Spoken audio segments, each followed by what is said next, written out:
During a chase through a dusty museum, Tom and Jerry accidentally knock over a display case containing a magical Chrono-Collar, once belonging to a time-traveling cat. The collar activates, and a flustered historian from the Society for Historical Accuracy appears as a hologram. You've activated it. The collar's power is fading, and it's scattered key artifacts across time. You must retrieve them to restore the timeline. They are whisked away to the foot of a towering pyramid. Their first target, the Scarab of Sunlight, a beetle-shaped amulet that powers the sunrise. The hologram warns, it's deep within, guarded by puzzles. Inside the pyramid, they face a corridor of swinging axes and collapsing floors. Jerry, being small, nimbly navigates the traps. Tom, not so much, getting his tail repeatedly bonked by a blunt axe and falling through a false floor into a pile of soft, centuries-old laundry. A stone sphinx blocks the final chamber. Answer my riddle.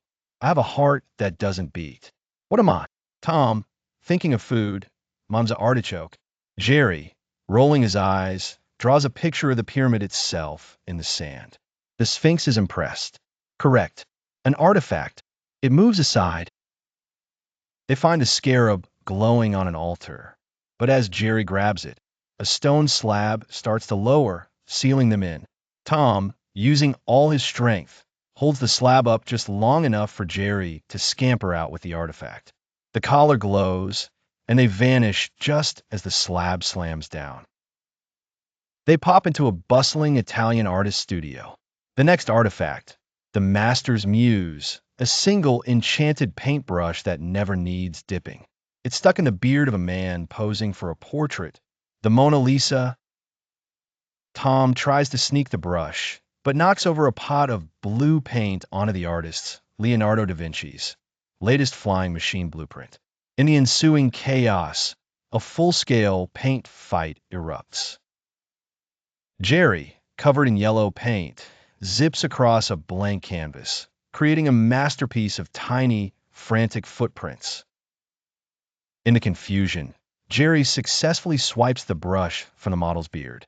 The model, relieved, relaxes her face into a faint, mysterious smile just as Leonardo turns back to her, inspired. Tom and Jerry escape, leaving a new iconic smile and a paint-splattered studio behind.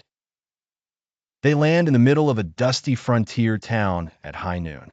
The artifact, the Sheriff's Star of Truth, a badge that forces anyone wearing it to be honest. It's on the chest of the town's tough, no-nonsense sheriff. Tom, disguised in a tiny cowboy hat, tries to charm the sheriff.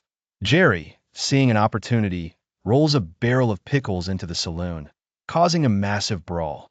In the chaos, the sheriff's badge is knocked loose, and Jerry snatches it with a lasso made of spaghetti from their last jump. A notorious outlaw grabs the badge and pins it on. The sheriff demands, "Where do you hide the gold?" The outlaw, compelled by the artifact, confesses, "Under the old oak tree. I'm so sorry." He then bursts into tears and turns himself in. Their next stop is a serene Japanese garden. The artifact, the silent samurai's bell, which makes no sound when rung. It hangs from a branch, guarded by a stoic, napping samurai. Tom's attempt to tiptoe ends with him stepping on a rake, which bonks him on the head. The thwack wakes the samurai, who draws his sword. Thinking fast, Jerry rings the bell. It makes no sound, but the samurai, appreciating the perfect silence, bows deeply and lets them take it. In foggy London, they need the key to perception, hidden inside Big Ben's clockwork mechanism. They have to navigate the giant, ticking gears. Tom gets his tail stuck between two cogs, and Jerry has to use the sheriff's star to pry him free, the star bending in the process.